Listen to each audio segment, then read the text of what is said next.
Hey guys, welcome back. Hopefully you're looking at your day 2 shapes of distributions and the empirical rule notes that were in this packet for you. So if you have those out or print them, we're going to be looking at those today. All right, so when we're looking at the shapes of distributions, there's 3 main ones that we want you to know about and be able to recognize. Skewed left, approximately normal, or skewed right. So if it's skewed left, our main characteristic, I don't know if you see it on the little picture, but there's like a little tail here. I'm gonna make it more tailish. I'm gonna draw you a little dinosaur. So here's my little dinosaur. Here's his face. Sure, there's his face. Triceratops? Is that what I'm drawing? Yeah. Sure. All right, here you go. There's my little dino, and here's his little tail. Like those can be his legs. Sure. All right, so there's our tail, and our tail is on the left. So that's why this gets called skewed left.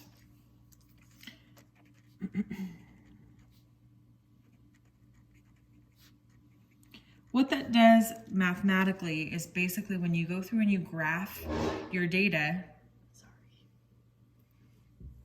it's okay, Annie. When you go through and you graph your data, the X's kind of start to pile up. And so we have lots of observations at this value, whatever that is. And that's our mode, right? And then the middle of the data shows the median, but the mean is pulled towards that tail. So in this case, like you have low numbers and then you have like higher numbers on your x-axis. And because of very few people having very low scores, that like average gets pulled down. And so it looks like the mean or the average is very low. Okay. So things to think about is that the mean would have to be less than the median because it's pulled to the left. Another way that you can recognize this from the histogram is that maybe it looks more like your left foot. And you have like your pinky toe and like that one and then your other toe. And technically my big toe is like slightly shorter than my other one, but most normal people have like bigger big toes. But as long as it's lower on the left, we're gonna call that skewed left. Give you some toenail polish. All right, on the bell-shaped curve, we call it bell-shaped because it looks like a bell. Bella's helping me out to record. Here's our little bell-shaped distribution. So if you want to think of it like a little bell, maybe there's a little ringer in there, but here's our bell shape. It's symmetrical. So the left side looks like the right side, we hope.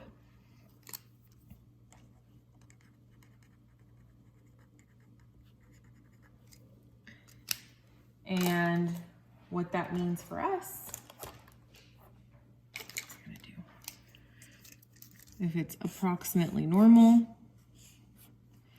everybody is like in the middle, right? Where the normal or the mean is. Most people are in here, and there's very few people getting low scores and very few people getting really high scores. So it's symmetrical, and it should be this like bell shape. And if you notice, the mean and the median and the mode are pretty much all in the same place, which is the center. So the average is the median if it's perfectly symmetrical. Okay. We have another little tail on the other side. So if this guy is skewed to the right, you're gonna have another little tail on the right side. Okay. Do I try to draw another dinosaur? If you want to.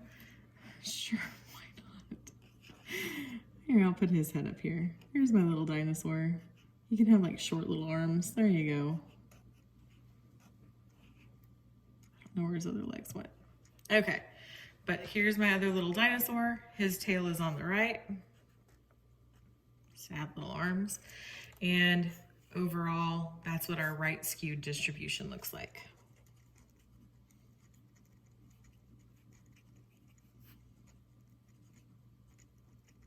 Okay. Also, if you're into feet, because you know why not, it looks like your right foot.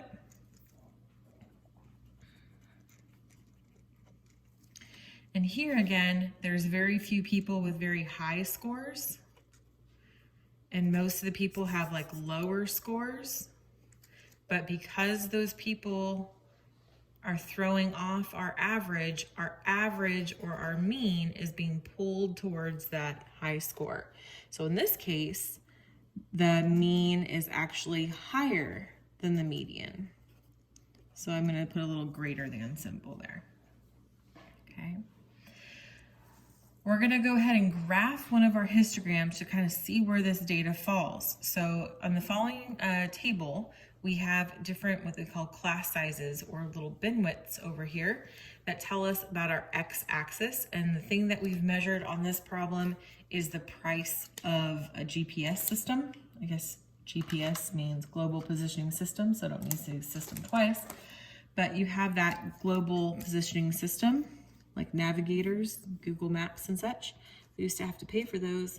So we have the price of that machine, GPS, and it should be in US monies. That's what we're going over here. So this is our x-axis or whatever it is that you've measured. And you'll notice like normally you'd start at 0, but there's nothing in between 0 and 59. So we kind of do what we call is a break in the axis, and we'll start off at 59, and those are all the same width. So you're just counting by those low ends and those high ends.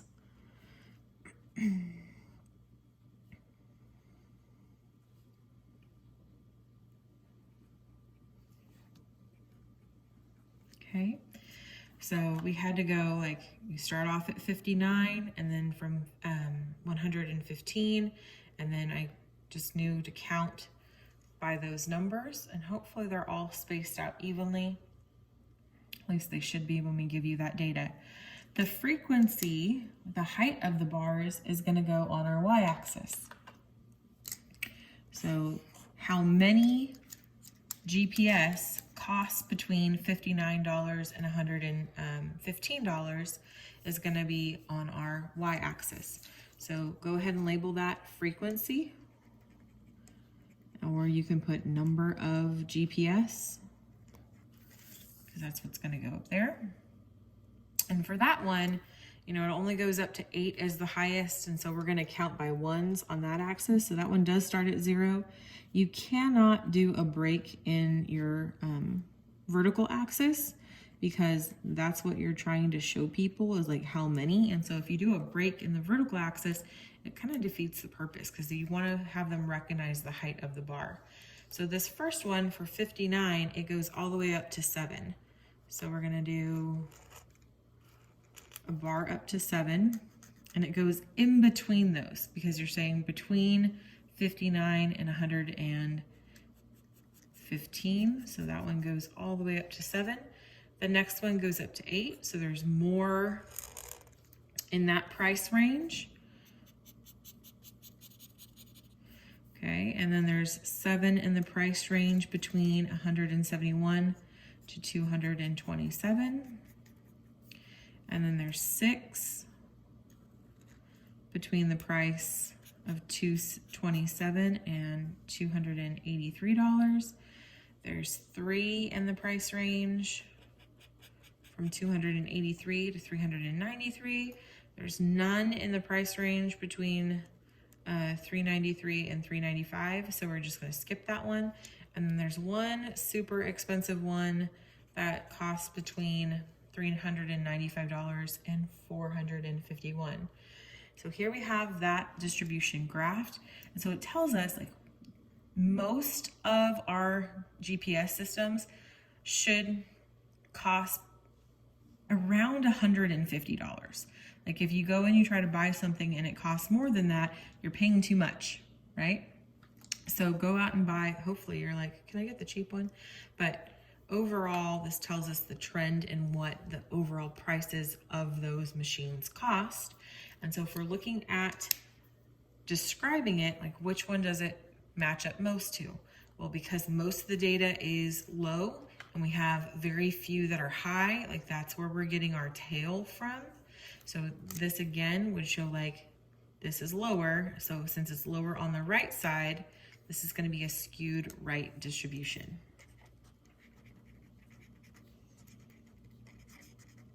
Okay. So those are our three options when we're asking you to describe a shape, either right, skewed left, approximately normal, or skewed right. All right, so now we're going to take a closer look at the distributions whose shape are approximately normal. So when they have this bell-shaped curve, something cool happens with the probabilities, and it was called the empirical rule simply because it's used mostly by Romans. The empire used it to calculate probabilities for normal distributions. So if there aren't any outliers and we have this nice symmetrical curve, it breaks down pretty predictably, I guess you'd say. Like you already know half of the data should be below the mean, half of the data is above the mean. That's why it was the average, and then the mean is the median in this case because of its symmetry.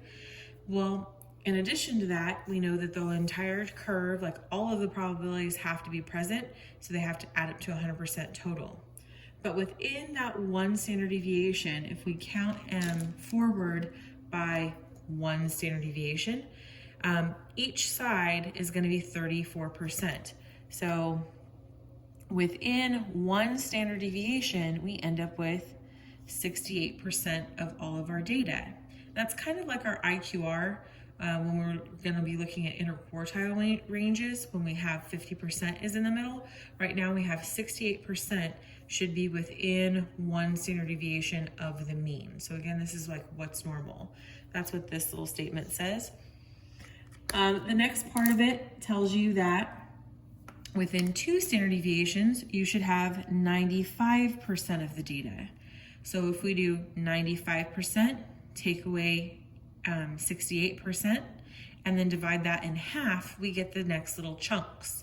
So within the next little pieces, we'd end up with 13.5% on each one of those little areas. Okay. If we then do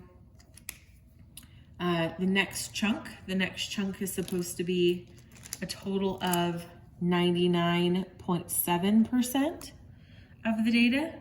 If we do 99.7, subtract out 95, and then cut that in half, you're left with 2.35% in each one of these little tails.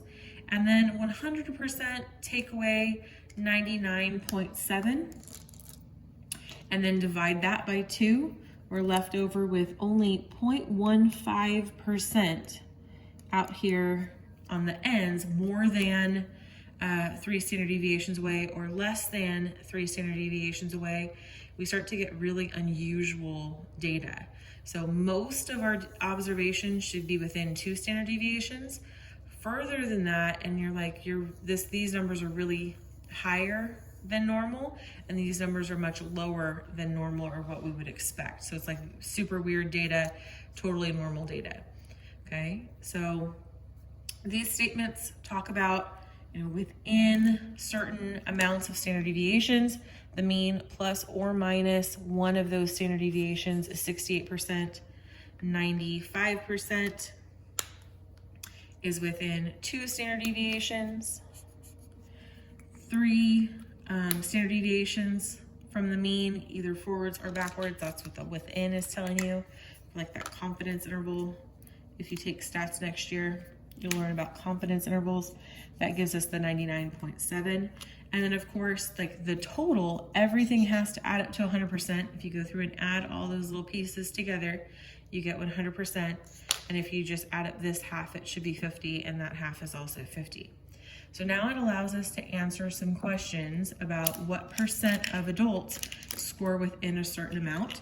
First, we have to go through and sketch our distribution with our counting by our standard deviations.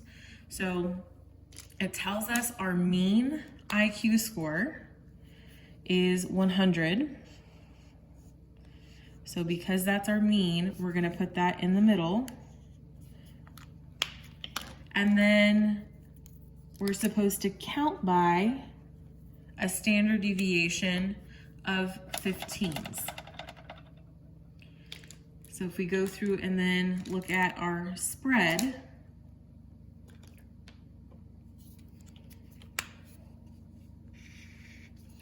we're counting by 15 above and below that average. So if we add 15 to that,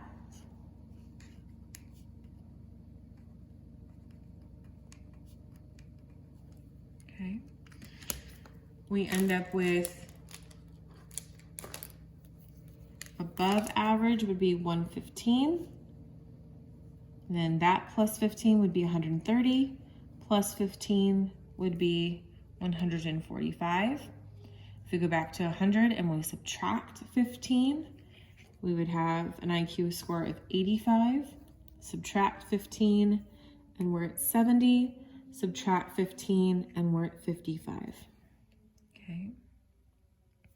So all of that is talking about IQ scores of adults. So that's our X variable. And again, if you remember our notation for mean and standard deviation, that's why we have the mean as X bar. That's the average. And then there's our S sub X for our standard deviation. So that's just review from the day before.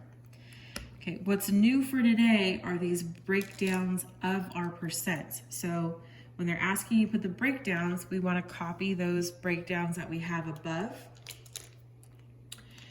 And within one standard deviation, each one of those was 34 and 34. So 34% and 34%. After that, we have 13.5%. and 13.5%. After that, we have the 2.35s.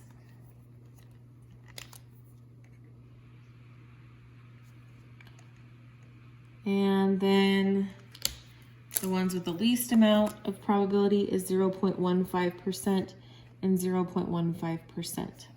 Okay. So in this first question, it says find the percent of adults with scores between 70 and 130. So if you go through and look at those boundaries, we have a lower boundary of 70 and an upper boundary of 130. We're going to just add the percentages in between them. So if you notice, that's 2 standard deviations below the mean and 2 standard deviations above the mean. If you've memorized what those chunks are, you already know. But if not, we're just going to add them together. So between 70 and 30, you have 13.5%, 34%, another 34% area, and at last another 13.5% area, and that all together should be 95%.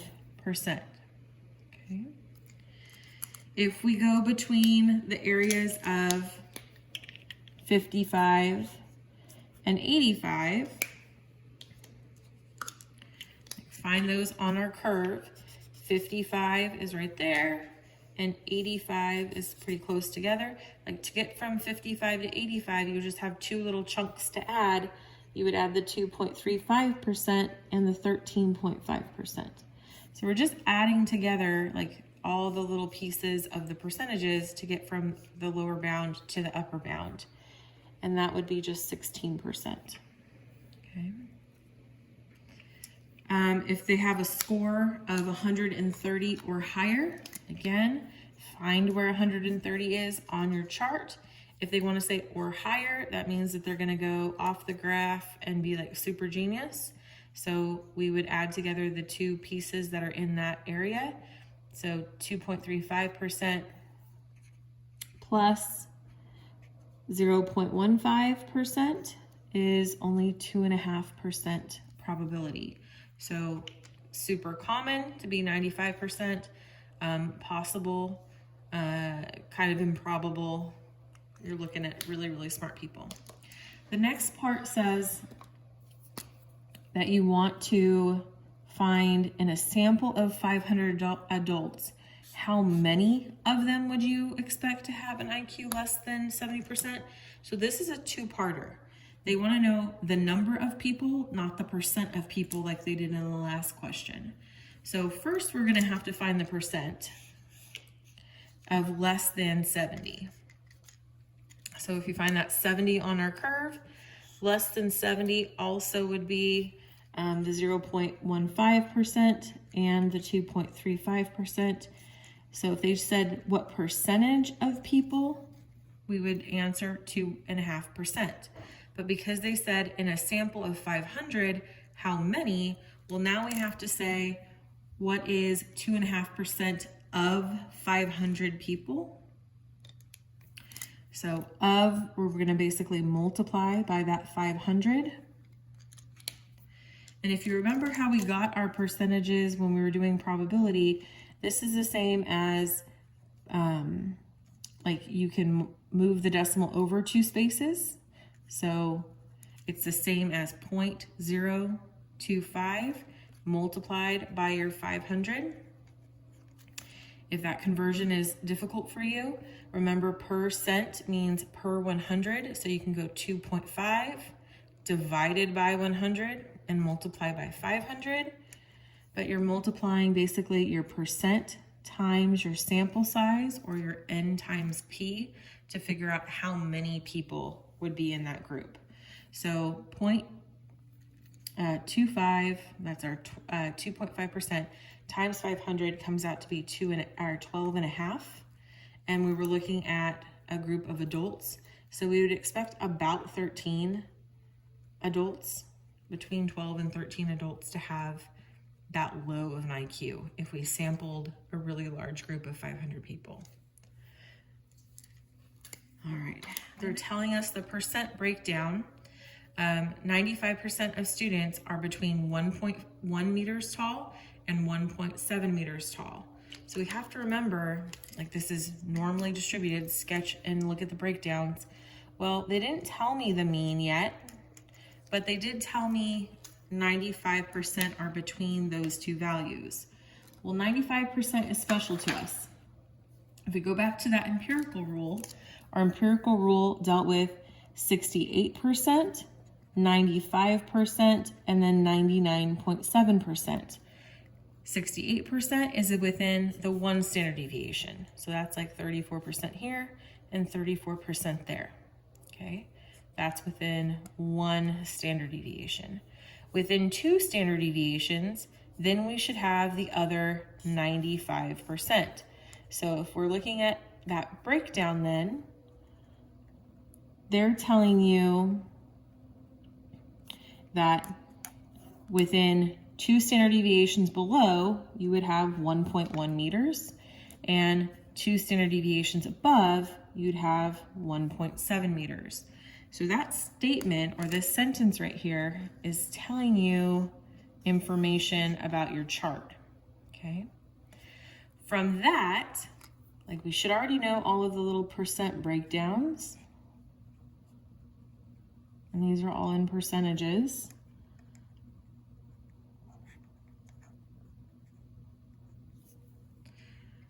All right.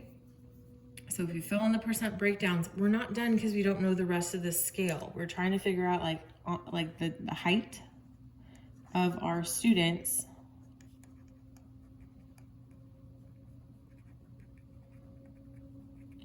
And here they're measuring them in meters. Okay. So first step is like find the mean. Like, what's in the middle of these two numbers? And so you could kind of set up a system, or we can kind of logic our way through this. If we're looking at the word mean, it means the average, like what number's in the middle, right?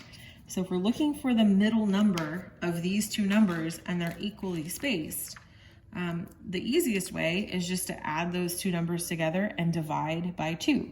So if I add the two numbers together and divide by 2, we would get the average of 1.4, okay? So that middle number is 1.4 meters because it's halfway between those two midpoints. If you remember stuff about geometry, in geometry we found midpoints. We talked about, like, I would stack them, add them, and divide by 2. So midpoints make me sad. That's what we learned in geometry. The other thing that we can think of is this formula, like x bar plus 2 standard deviations should give us 1.7. X bar minus 2 standard deviations would give us the 1.1. So this is like solving a system of equations, and it's set up already in elimination mode. So if you were to add those two things together, well, you would get 2 x bars is equal to 2.8. And so it looks like your mean has to be 1.4. So you can solve it algebraically as well, okay? And that would work if they didn't give you necessarily what's the same distance apart. You just have to multiply to get opposites before you eliminate it. The next step is to find the standard deviation. So, like, what are they counting by? If they start off with 1.4 in the middle and they add something twice and get to 1.7, what did they add? So here we can look at, like, our formula again. If I'm starting off at 1.4 and I add 2 standard deviations, I would land at 1.7. And so I'm solving this algebraically, but if you just logicked through it, you could probably get there as well. So if from 1.7 to back to 1.4, they added only 0.3. If I do that divided by 2, they're counting by 0.15 meters. So now I know what they counted by. I can go in and fill in the rest. 1.4 plus 1.5, 0.15, sorry, would be 1.55. And then you add 0.15 again, you get 1.7. If you add 0.15 again, you would get 1.85. Working backwards, if we subtract 1.4 minus 0.15, you would get 1.25. 1.25 minus 0.15, and then subtract 0.15 again, and we get the lowest kind of data value that we would think is under half of, or under a meter, standing at 0.95 meters tall. It's really short. Okay, so now it says what percent of students, so we want those percent answers, what percent of students have heights that would be less than 1.25. So again, on your curve, think about, you know, like you're here at 1.25, and we want to say what percent would be less than that. We need to add some chunks together. So if you have those filled in like you're supposed to, because it says and fill in the percent breakdowns, we're going to add together those 3 different areas. So that would be 0.15% plus 2.35% plus 13.5% for a total of 16% as our percent of students that have a height less than that 1.25. For the next one, it says what percent of students can we expect to be taller than 1.7 meters? So again, if you're looking at your curve and you know that you're wanting to say how many of them are taller, that would mean that they would have a height more extreme than 1.7. And we look on the chart, like what areas are we adding together then? That would be the 2.35% plus the 0.15%. So 2.5% would be taller than 1.5. The next one and last one, what percent of students would have a height between the values of 0.95 and 1.85? So one of those is far below average, and the other one is way above average. And again, if you notice that those are special, like those are the very boundaries of our curve, that's within that 3 standard deviations. So within 3 standard deviations, we should already know the answer. You could also do 100% minus the parts that we're not going to include.